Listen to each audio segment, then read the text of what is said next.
In this lecture, we're going to learn to predict the direction of a reaction given the initial concentrations of both reactants and products.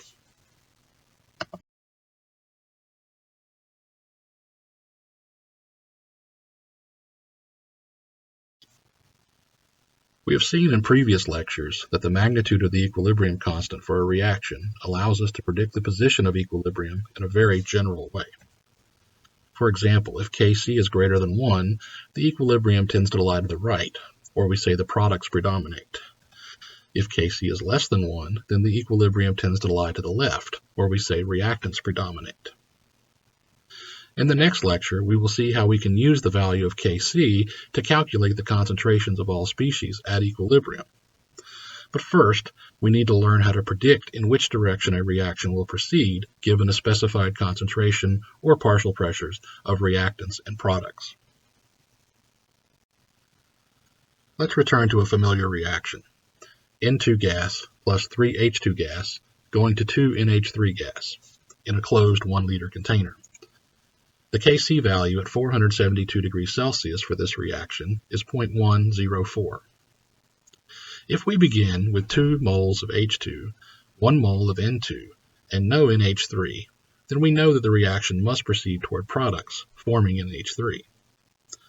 Likewise, if we begin with 2 moles of NH3 and no H2 or N2, we know that the reaction must proceed toward reactants, back-reacting to form H2 and N2.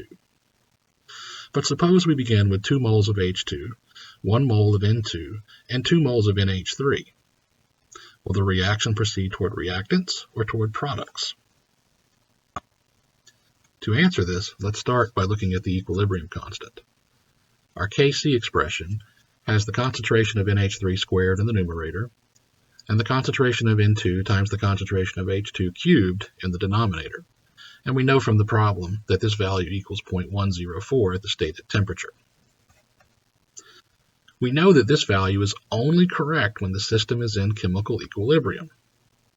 This means that the concentrations of both reactants and products will change in such a way to make the ratio of the concentrations approach the value 0.104 as it approaches equilibrium.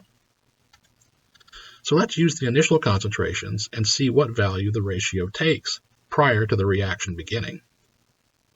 Recall that the concentration of H2 is 2 molar, the concentration of N2 is 1 molar, and the concentration of NH3 is 2 molar initially. We can substitute these initial concentrations in, and we find that the ratio yields a value of 0.500. So we're now able to make the following comparison. Our Kc value, which is the concentration ratio at equilibrium, is known to have a value of 0.104. Our initial concentration ratio has been found to have a value of 0.500. It is clear from this that the initial concentrations cause the ratio to be too large compared to the value once equilibrium is achieved. The fact that the ratio is too large tells us two things. Firstly, the numerator is too big. That is, the concentration of NH3 is too high.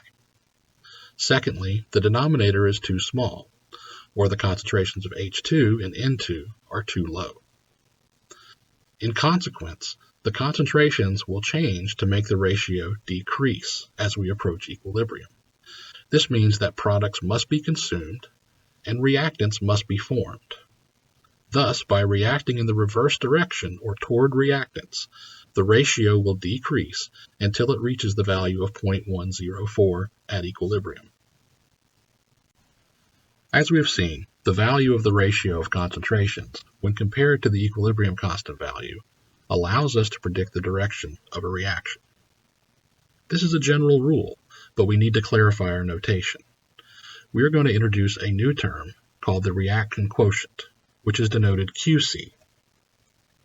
For the generic equilibrium reaction, A moles of A plus B moles of B going to C moles of C plus D moles of D, we can write the reaction quotient Qc as the ratio of the individual concentrations raised to their stoichiometric power.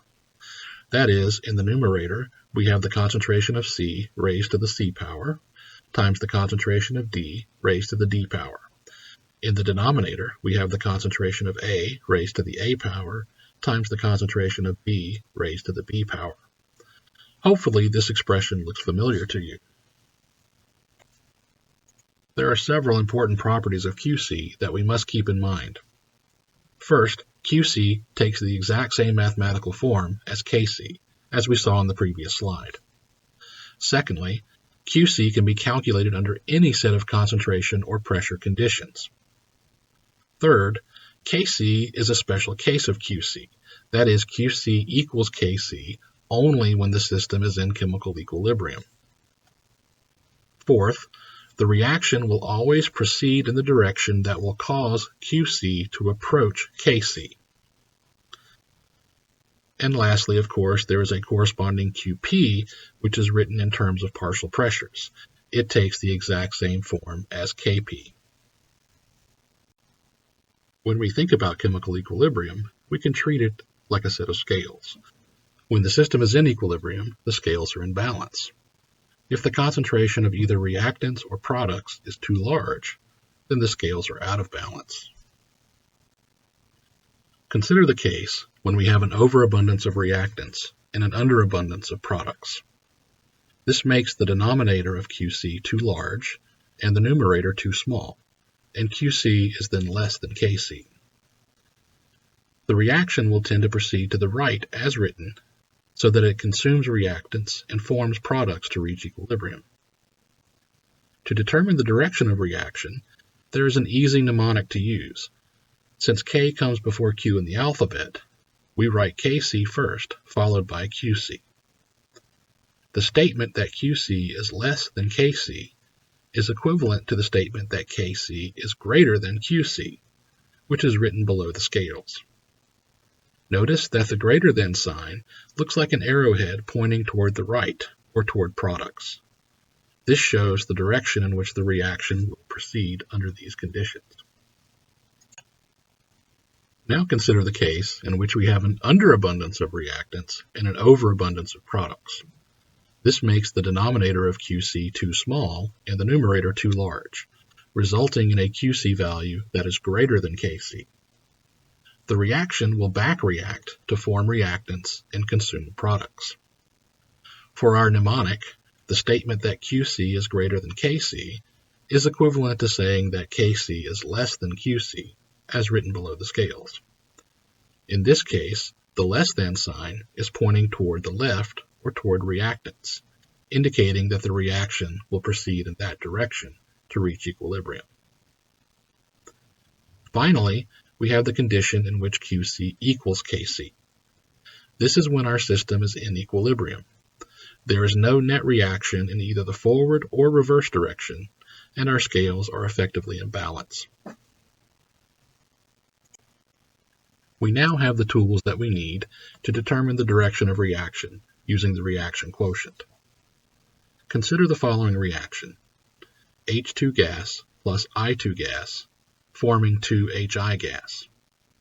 At 448 degrees Celsius, the value of Kc for this reaction is 50.5. If you start with 2 times 10 to the minus 2 moles of Hi, 1 times 10 to the minus 2 moles of H2, and 3 times 10 to the minus 2 moles of I2 in a 2-liter container, predict the direction in which the reaction will proceed in order to reach equilibrium. First, we need to write the expression for QC, recalling that it looks exactly like the expression for KC. In this case, the numerator of QC contains the initial concentration of Hi squared. The denominator is the initial concentration of H2 times the initial concentration of I2. Next, we need to calculate the concentration of each species, since we're given moles instead of molarity.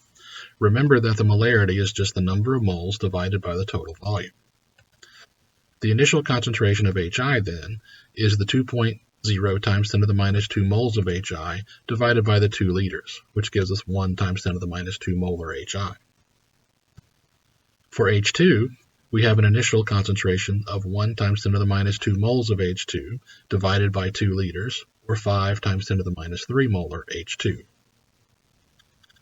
And for I2, we have 3 times 10 to the minus 2 moles of I2 divided by 2 liters, or 1.5 times 10 to the minus 2 molar I2. We can now directly calculate the value of QC by substituting these concentrations into our QC expression. When we do this, we find that the value is equal to 1.3. Finally, we compare our Kc value with our Qc value.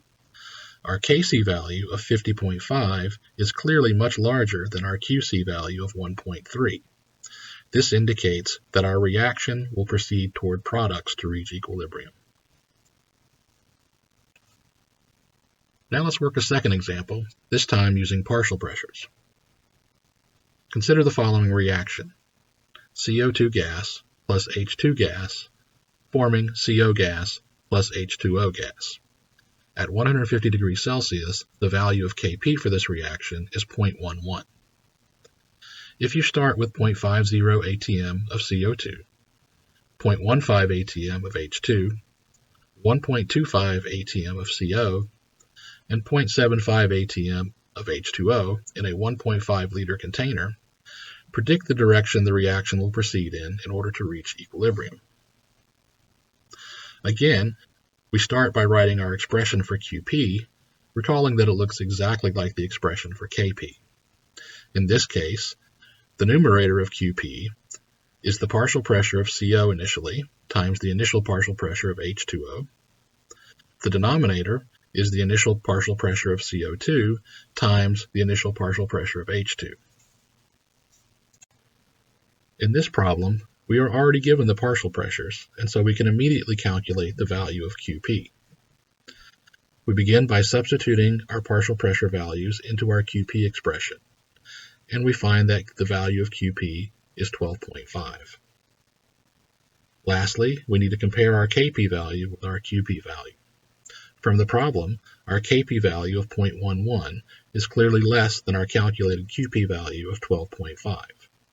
This indicates that our reaction will back-react to form reactants and consume products. This concludes the lecture on determining the reaction direction using the reaction quotient. In closing, there are several things to remember. First, the reaction quotient, Qc, takes the exact same mathematical form as Kc, but it can be calculated under any set of conditions. Secondly, if Kc is greater than Qc, then we have too much reactants and not enough products, and the reaction will proceed toward the right or toward products to reach equilibrium.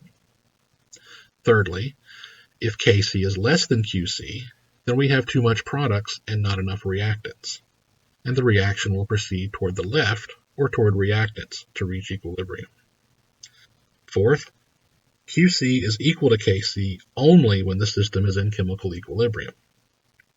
And lastly, at this point we have made no mention of how far the reaction will proceed to reach equilibrium, just in which direction.